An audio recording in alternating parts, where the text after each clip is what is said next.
గణపతి దగ్గరికి వెడితే క్షమించు అని అడగక్కర్లేదు. ఆయన దగ్గరికి వెడితే ఏమిటో తెలుసా, 2 చేస్తే చాలు, ప్రసన్నుడైపోతాడు.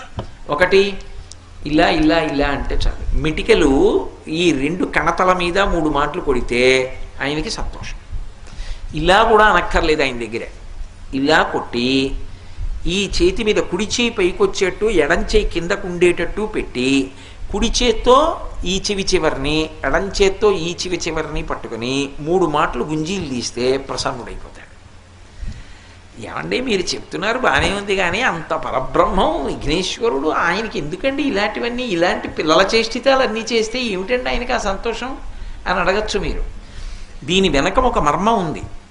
ఒకప్పుడు అగస్త్య మహర్షి మహానుభావుడు, సామాన్యుడు కాడైన ఆయన ఆ దక్షిణ దేశంలో ద్రవిడ దేశం దగ్గర ఒక పర్వతం మీద కూర్చొని తపస్సు చేస్తున్నాడు.